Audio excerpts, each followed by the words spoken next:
ശാരികയും നവീനും തമ്മിലുള്ള കല്യാണം ഉണ്ടാവുന്നത് പ്രതീക്ഷ കഴിയുക അവിടെ ദേവിയുടെ അച്ഛനും അമ്മയൊക്കെ. അപ്പോ എല്ലാരും മണ്ടരാക്കിക്കൊണ്ട് ഇതിങ്ങനെ മുന്നോട്ട് കൊണ്ടുപോകാൻ എനിക്ക് താല്പര്യമില്ല. ഞാൻ പറഞ്ഞു അതിലെനിക്ക് തീരെ കുറ്റബോധം ഇല്ലതാണ്. ചേച്ചി, അമ്മയ്ക്ക് എന്താ പ്രശ്നം? പ്രശ്നമില്ലേ അമ്മേ? ശരി, ഞങ്ങളൊരു കുടുംബ പ്രശ്നങ്ങളൊക്കെ പറയായിരുന്നു. കുടുംബ പ്രശ്നങ്ങളോ? ആർക്ക്?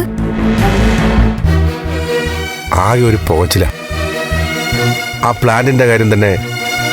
ദേവിയെ പോലെ ഇത്രയും മനസ്സിന് ശുദ്ധിയും നന്മയുള്ള ഒരാള് ഒരു അഴിമതിക്കാരനെ സഹായിക്കുന്നു എന്ന് എങ്ങനെ ചിന്തിക്കാൻ പറ്റും? സാർ പറയുന്നത് നേരാ. എന്തായാലും സർ, ഒന്നൊന്നായിട്ട് എല്ലാം കണ്ടുപിടിക്കണം. ആദ്യം നന്ദനോട് നേരിട്ടൊന്ന് സംസാരിക്കണം.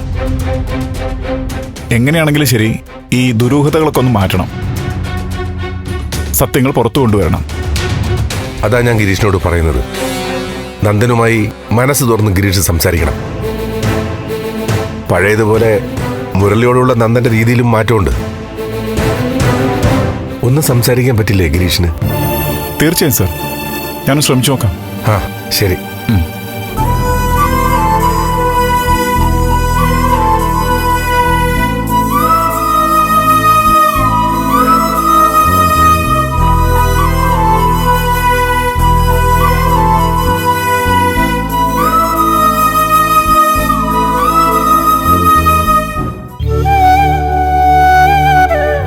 പ്രഭേ, ആ ചന്ദ്രമതി, ഒട്ടും പ്രതീക്ഷിച്ചില്ല. പെട്ടെന്ന് നിന്നെ ഒന്ന് കാണണമെന്ന് തോന്നി. സത്യം പറഞ്ഞ നിന്നെ ഒന്ന് കാണണമെന്ന് ഞാനും വിചാരിച്ചിരിക്കുകയായിരുന്നു. എന്തൊക്കെയുണ്ട് പ്രഭേ വിശേഷങ്ങള്? നല്ല വിശേഷമൊന്നുമില്ലാന്ന് നിനക്കറിയല്ലോ. പ്രഭേ, ഞാനൊരു കാര്യം ചോദിക്കട്ടെ? എന്താ? ദേവിക എന്തിനാ ആ പ്ലാന്റിന് അനുമതി കൊടുത്തേ? നമ്മൾ തമ്മിൽ സംസാരിച്ച് കഴിഞ്ഞ വിഷയമല്ലേ അത് ചന്ദ്രമതി. പക്ഷേ അത് മനസ്സിൽ നിന്ന് പോകുന്നില്ല പ്രഭേ. ഒരു നാടിനെ നശിപ്പിക്കാൻ അവള് കൂട്ടുനിന്നില്ലേ? ദേവിക നമ്മൾ വിചാരിച്ച പോലുള്ള ആളല്ലല്ലേ. നമുക്ക് മറ്റെന്തെങ്കിലും സംസാരിക്കാം. വെറുതെ എന്തിനാ മനസ്സിന് വിഷമം ഉണ്ടാക്കുന്നത്? എനിക്ക് ഇനി പറയാനുള്ളതും നിനക്ക് വിഷമം ഉണ്ടാക്കുന്ന കാര്യം തന്നെയാ. നന്ദന്റെ കാര്യ. പ്രഭേ, ആരാ പെണ്ണ്? ഇസബെല്ല. അവക്കെന്താ നന്ദന്റെ ലൈഫിലെ കാര്യം? ആരൊക്കെയോ പറഞ്ഞു ഇസബെല്ല ഇടയ്ക്കിടയ്ക്ക് ഇങ്ങോട്ട് വരുന്നുണ്ടെന്ന്. നീ എന്തിനാ ഇതിനൊക്കെ അനുവദിക്കുന്നേ? എന്താ പ്രഭ ഇവിടെ സംഭവിക്കുന്നേ?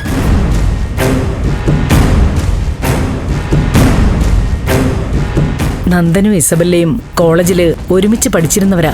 അവർ നല്ല ഫ്രണ്ട്സാ. എന്ത് ഫ്രണ്ട്സ്? നന്ദൻ കല്യാണം കഴിച്ച ആളാ. ദേവിക നന്ദന്റെ ഭാര്യയും. മറ്റൊരു പെണ്ണ് അതിന് എത്ര വലിയ ഫ്രണ്ട്സ് ആയാലും കുറച്ച് അകലമൊക്കെ വെക്കണം. അന്ന് സോഷ്യൽ മീഡിയയിലൊക്കെ വന്നപ്പോ ഞാൻ കരുതി അന്നത്തോടെ തീർന്നു. വീണ്ടും ആവർത്തിക്കാണെന്നറിഞ്ഞു. അതൊന്നും ശരിയല്ല. നീ പറഞ്ഞു വിലക്കണം. ഞാൻ പറയാം. മീര ഇങ്ങനെ തന്നെയായിരുന്നു. ഒരുപാട് സ്നേഹം വാരിക്കോരി കൊടുത്തു. പക്ഷേ അവൾക്കുണ്ടായ മാറ്റങ്ങൾ അറിയാൻ ഞങ്ങൾ വൈകി. ആ പ്രകാശ് മേനോനുമായുള്ള അടുപ്പം ഒരു ഫ്രണ്ട്ഷിപ്പാണെന്ന് കരുതി. പക്ഷെ പിന്നെയല്ലേ അറിയുന്നേ, ഞങ്ങളുടെ ജീവിതം തന്നെ തകർത്ത് കളയുന്ന ബന്ധമായിരുന്നു അതെന്ന്. പ്രഭേ, നന്ദന്റെ ജീവിതത്തിൽ അവൾ ഉണ്ടാവരുത്. ഇസബെല്ലയെ കാണാൻ നന്ദനെ അനുവദിക്കരുത്. ഞാൻ പറയാം.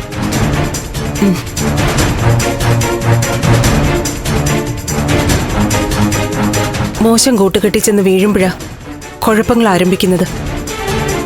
എന്റെ ഊഹം വെച്ചിട്ടാണെങ്കിൽ നന്ദന്റെ കൂട്ടുകെട്ട് ശരിയല്ല.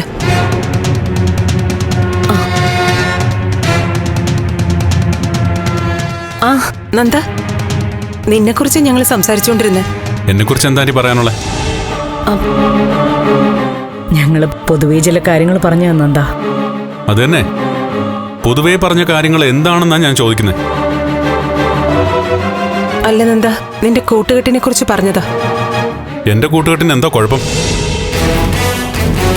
ചന്ദ്രമതി പൊതുവെ അങ്ങ് പറഞ്ഞതാ. നീ വാ, കുടിക്കാൻ എന്തെങ്കിലും എടുക്കാം. വാ. അല്ല, നിക്ക്. ആന്റിക്ക് ഒരുപാട് സംശയങ്ങളുണ്ട്. അതൊക്കെ തീർത്തിട്ട് ബാക്കി കാര്യങ്ങൾ സംസാരിക്കുന്നത് നല്ലത്.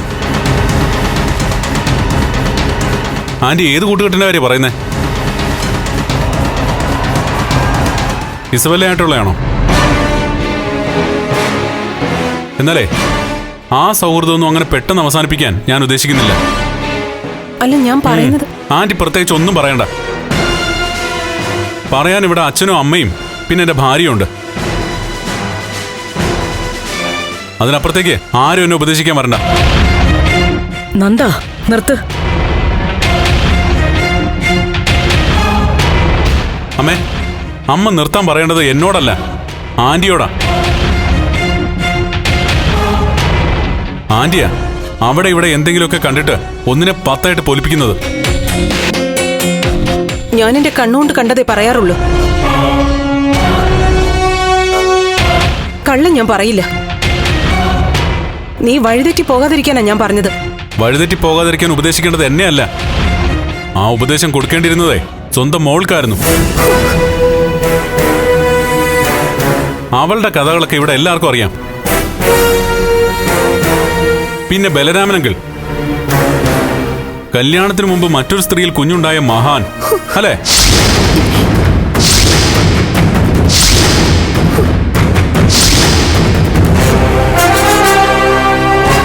നന്ദ, എന്താ ഇത്? അമ്മ എന്തിനാ ചൂടാവുന്നേ?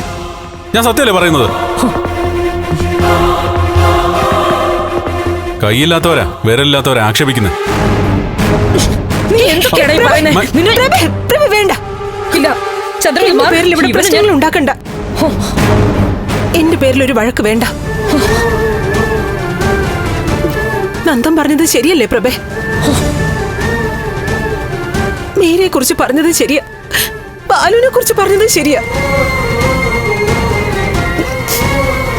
നന്ദന് ഉത്തരം കൊടുക്കാൻ പറ്റില്ല. അതിനർത്ഥം ഞാൻ തോറ്റു. അവൻ പറഞ്ഞത് തന്നെയാ സത്യം. പ്രഭേ, ഞാൻ ഇറങ്ങും. ചന്ദ്രമതി, നിക്ക്. അവനറിവില്ലാതെ ഓരോന്ന് പറഞ്ഞതാ. നന്ദാ, ഇങ്ങോട്ട് പോ. ആന്റിയോട് സോറി പറയാൻ പറയടാ. ആന്റി, ഞാൻ വേണ്ട നന്ദ, എന്നോട് സോറി ഒന്നും പറയണ്ട. തിരിച്ച് ഞാൻ അങ്ങോട്ടല്ലേ പറയണ്ടേ? നിന്നോട് ഞാൻ ക്ഷമ പറയണ്ട. അല്ല aunty, sorry Nanda, sorry. Chandramathi, പോവല്ലേ. ആറ് നിക്ക് പ്രഭ. എടാ, നീ എന്തൊക്കെയായി പറഞ്ഞത്? അമ്മേ, ഞാൻ എന്റെ ദേഷ്യത്തിനങ്ങ് പറഞ്ഞു പോയതാ.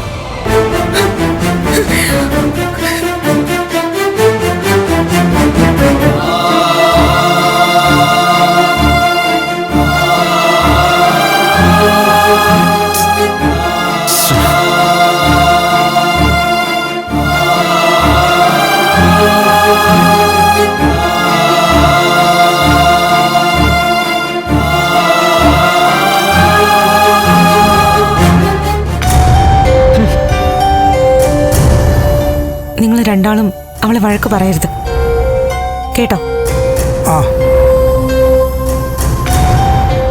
അമ്മയോടും കൂടിയാ പറഞ്ഞത്. ഓ, എന്റെ ചെവിക്ക് തകരാറൊന്നുമില്ല.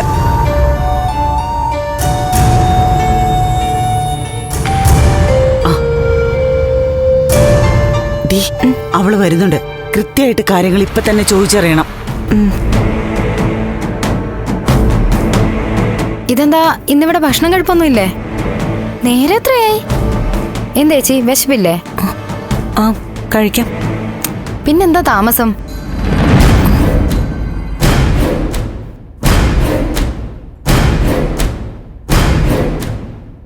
ഇതെന്താ അമ്മയച്ഛനും സീറ്റ് നഷ്ടപ്പെട്ട സ്ഥാനാർത്ഥികളെ പോലെ ഇരിക്കുന്നേ?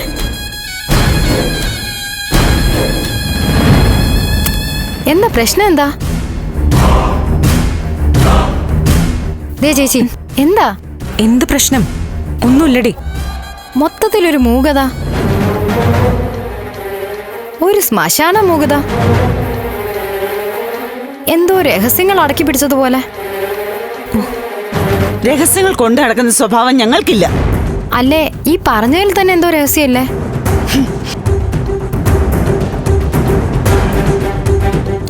എന്താന്ന് പറയച്ചാ, എന്താ പ്രശ്നം? ചോദിക്കാം.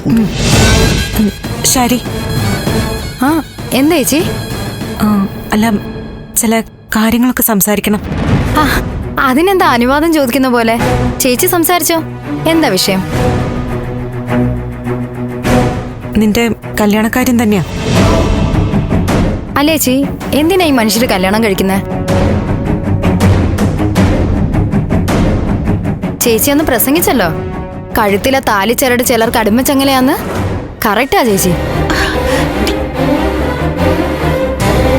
നീ എന്റെ പ്രസംഗത്തിനെ കൂട്ടുപിടിച്ച് രക്ഷപ്പെടാൻ നോക്കണ്ട. ഗൗരിയും ഭാർഗവിയും എന്റെയൊക്കെ ധൃതി കൂട്ടുക. നമുക്ക് എത്രയും പെട്ടെന്ന് വിവാഹം നടത്തണം. എന്നിട്ട്? മനസ്സിലായില്ല. അല്ല, കല്യാണം നടത്തിയിട്ട്? കല്യാണം നടത്തിയിട്ട് എന്താ, സന്തോഷമായിട്ട് ജീവിക്കും. ചേച്ചിയെ പോലെ അല്ലേ? ആ, എന്നെ പോലെ തന്നെ. എനിക്കെന്താ കുഴപ്പം? ചേച്ചി ഹാപ്പിയാണോ? പിന്നെ ഹാപ്പി അല്ലാതെ? ഇസബല്ല വീട്ടിൽ വന്നതിന് ശേഷം ചേച്ചി ഹാപ്പിയാണോ? ശരി, ഞാൻ നേരത്തെ നിന്നെ താക്കീത് ചെയ്തതാ, ആ കാര്യം ഇവിടെ സംസാരിക്കേണ്ടത്. കണ്ടോ കണ്ടോ കണ്ടോ, ഒക്കെ കല്യാണത്തിന്റെ സൈഡ് എഫക്ട്സ് അല്ലേ? ചേച്ചിയുടെ കുടുംബജീവിതത്തിലെ പ്രശ്നങ്ങള് മൂടി വെക്കേണ്ടി വരുന്നത് സത്യമല്ലേ?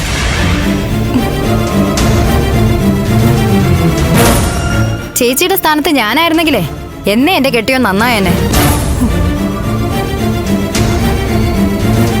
ഇനിയിപ്പോ നന്നായില്ലെങ്കിൽ എപ്പോഴേ ഗുഡ് ബൈ പറഞ്ഞ് അടിച്ച് പിരിഞ്ഞേനെ.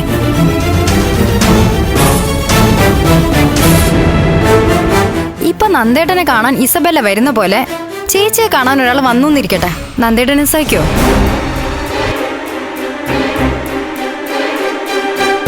ചേച്ചി ഒരു ദിവസമെങ്കിൽ ഒരു ദിവസം കല്യാണം നീട്ടിവെച്ചാ ആ 24 മണിക്കൂർ നമുക്ക് സന്തോഷമായിട്ട് സുഖമായിട്ട് ജീവിച്ചൂടെ? ശരി, അമ്മേ, ഫുഡ് കഴിച്ചിട്ട് എനിക്ക് പഠിക്കണം. നോക്കട്ടെ ഇന്ന് ചേച്ചിക്ക് വേണ്ടി എന്താ സ്പെഷ്യൽ എന്ന്.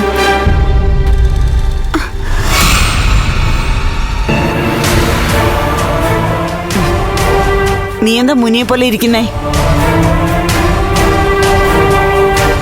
എന്നോട് ഒരക്ഷരം മിണ്ടണ്ടെന്ന് പറഞ്ഞതല്ലേ, എന്നിട്ട് നീ എന്താ ഒന്നും മിണ്ടാത്തെ? അവളുടെ കല്യാണക്കാര്യം ചോദിച്ചപ്പോ അവള് വിഷയം തിരിച്ചിട്ടു.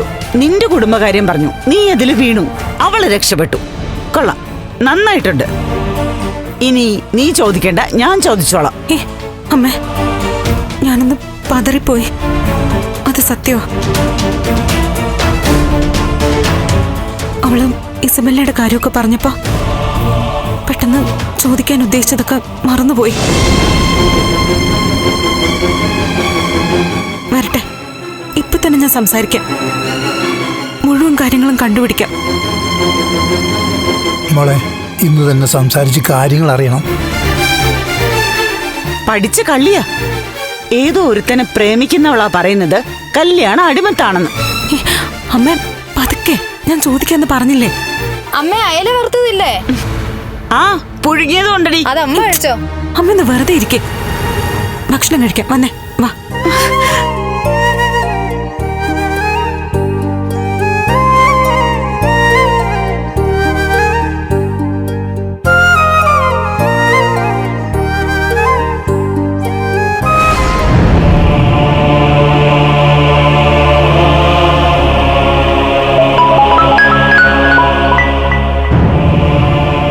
ആ ചന്ദ്രമതി, സിദ്ധു ഓഫീസിലോ അതോ വീട്ടിലോ?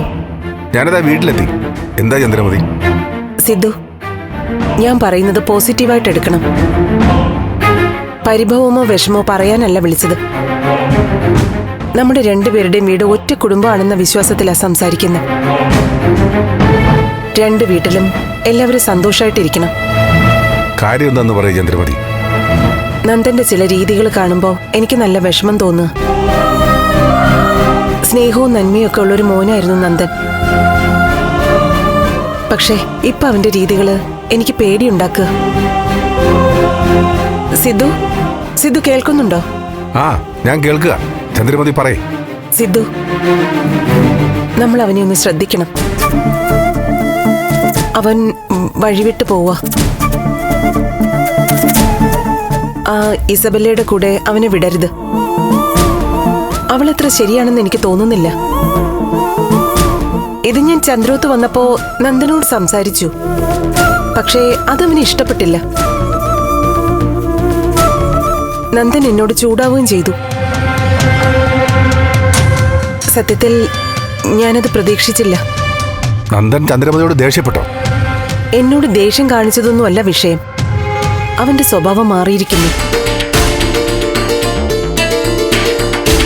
സിദ്ധു, ആൺമക്കളുടെ രീതികൾ നേരെയാക്കാൻ അച്ഛൻ തന്നെ വേണം ഇടപെടാൻ.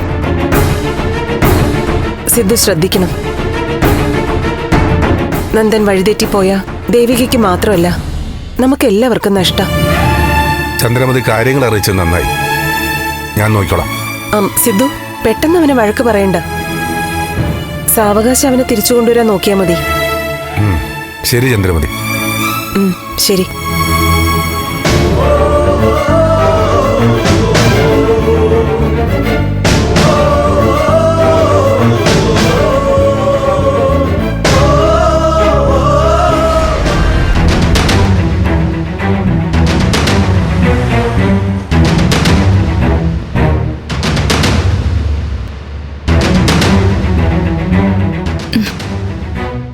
എനിക്കൊന്നും മനസ്സിലാവുന്നില്ല.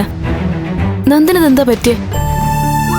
കുഞ്ഞിലെ അവന് അമ്മയെക്കാളും ഇഷ്ടം ചന്ദ്രമതി ആന്റി ആയിരുന്നു. മീര മരിച്ചു കഴിഞ്ഞ് കുറച്ചു കാലം അകൽച്ച ഉണ്ടായിരുന്നു. അത് ആന്റിയെ കുറ്റം പറയാൻ പറ്റില്ല. അതിനു മുൻപും പിൻപും ഒക്കെ ഒറ്റ വീട്ടിലെ ആൾക്കാരെ പോലെയായിരുന്നു ഞങ്ങള്. ഒന്നും അവൻ ആലോചിച്ചില്ലല്ലോ. അവനിപ്പോ ഒരു പുതിയ ടീമിന്റെ നടുവിലായതുപോലെ എനിക്ക് തോന്നുന്നു. മുമ്പ് മുരളിയായിരുന്നല്ലോ അവന്റെ ബെസ്റ്റ് ഫ്രണ്ട്. ഇപ്പോ മുരളി അകറ്റി നിർത്തിയിരിക്കുന്ന പോലെ. ആ ഇസബല്ലയും കെവിനും ഒക്കെ അവനപ്പോ നിയന്ത്രിക്കുന്നത്. കെവിൻ അവന് കമ്പനിയിൽ ഒരു സ്ഥാനം കൊടുത്തു. അപ്പൊ അതിന്റെയൊക്കെ ഒരു സ്നേഹം കാണിക്കാം.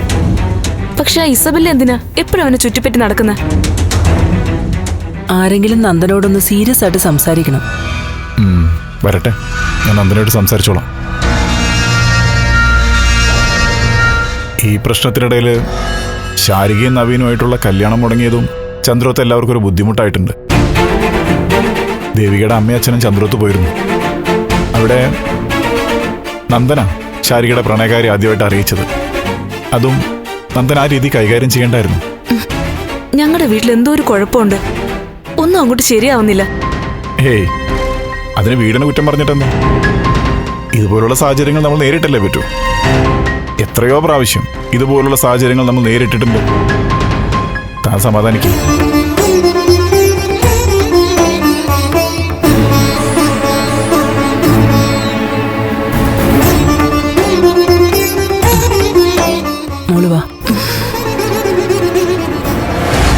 നന്ദ,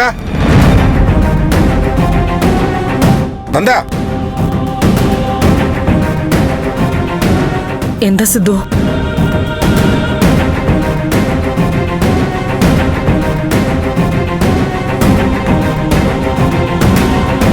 ചന്ദ്രമതിയോട് നീ മോശമായിട്ട് സംസാരിച്ചോ? ഇല്ല. ഇല്ലേ? പിന്നെ ചന്ദ്രമതി എന്നോട് കള്ളം പറഞ്ഞാണോ? അവരങ്ങനെ ഇല്ലാത്ത പറയുന്ന ആളല്ലല്ലോ. അച്ഛാ, ഞാൻ ആന്റിയോട് സംസാരിച്ചു. അത് വാസ്തവാ. മോശമായിട്ടൊന്നും സംസാരിച്ചില്ല. ഉള്ള കാര്യം പറഞ്ഞു. എന്ത് കാര്യമാണ് നീ പറഞ്ഞേ? അവരെന്റെ കൂട്ടുകെട്ടിനെയൊക്കെ ആക്ഷേപിച്ച് സംസാരിച്ചു. ഞാൻ പറഞ്ഞു എന്റെ കാര്യങ്ങളിൽ ആന്റി തലയിടാൻ വരണ്ടാന്ന്. ഉപദേശിച്ച് നന്നാക്കേണ്ടത് എന്നെയല്ല, സ്വന്തം മോളെയായിരുന്നു. ഞാൻ വഴിതെറ്റി പോയിട്ടൊന്നുമില്ല. തെറ്റായ രീതിയിൽ പോയത് മീരയായിരുന്നു. സിദ്ധു, തെമ്മാടിത്തരം വിളിച്ച് പറഞ്ഞിട്ട് ന്യായീകരിക്കാം. മകളും ഭർത്താവും മരിച്ച് തീരാ ദുഃഖത്തിന്റെ നടുവിൽ നിൽക്കുന്ന സ്ത്രീ അവർക്ക് ബന്ധമൊന്നും സ്വന്തമൊന്നും പറയാൻ ആകെ ഉള്ളത് ഇവിടെയുള്ള നമ്മൾ 3-4 പേരാ. ചന്ദ്രോത്തെ ഒരാളുടെ കാര്യത്തിൽ ചന്ദ്രപതി അഭിപ്രായം പറയും ഇടപെടുകയും ചെയ്യുന്നുണ്ടെങ്കിൽ അവർക്കതിന് അവകാശമുള്ളതുകൊണ്ടാ. നിന്നെ രജനിയൊക്കെ സ്വന്തം മക്കളായിട്ട് അവർ കരുതുന്നേ. ആ വിശ്വാസത്തിലാ അവരിവിടെ വരുന്നതും ഉപദേശിക്കുന്നതും ഒക്കെ. മനസ്സിലായോടാ? സിന്ധു പോട്ടെ, അവൻ അപ്പോഴത്തെ ഒരു ദേഷ്യത്തിൽ പറഞ്ഞു പോയതാ. ഓരോ സമയത്തെയും ദേഷ്യത്തിൽ എല്ലാരും ഇങ്ങനെ ഓരോന്ന് വിളിച്ചു പറയാൻ തുടങ്ങിയാൽ അവസ്ഥ എന്തായിരിക്കും? എല്ലാവർക്കും എന്തെങ്കിലുമൊക്കെ പറയാൻ കാണില്ലേ? എന്നെ ജയിലിൽ നിന്ന് ഇറക്കാൻ ചന്ദ്രമതി സാക്ഷ്യം പറയാൻ വന്ന എങ്ങനെയാണെന്ന് അറിയാലോ. ത്യാഗരാജന്റെ പീഡനങ്ങൾ സഹിച്ച് ആളറിയാത്ത തരത്തിൽ ജീവൻ പണയം വെച്ചല്ലേ അവർ കോടതി വന്നത്. അന്ന് വലിയ ന്യായങ്ങൾ പറഞ്ഞു ചന്ദ്രമതി അവരുടെ വീട്ടിൽ തന്നെ ഇരുന്നെങ്കിലോ ഞാൻ ഇപ്പോഴും അഴിക്കുള്ളില്ല. ഒരാളെ വാക്കുകൾ കൊണ്ട് മുറിവേൽപ്പിക്കുന്നതിന് മുമ്പ് പലതും ആലോചിക്കണം. പഴയതൊന്നും മറന്നിട്ടാവരുത് പലതും വിളിച്ചു പറയുന്നത്. ഇനി അഥവാ സത്യമാണെങ്കിൽ തന്നെ നമ്മൾ ഇഷ്ടപ്പെടുന്നവർക്ക് വേദന ഉണ്ടാക്കുന്ന തരത്തിൽ പറയാൻ പോകരുത്. ഒരു കാര്യം ഞാൻ പറയാം, ചന്ദ്രമതിയെ നീ വിഷമിപ്പിച്ചിട്ടുണ്ടെങ്കിൽ അതിനർത്ഥം നിന്റെ പോക്ക് ശരിയായ വഴിയിലൂടെ അല്ലെന്നാ.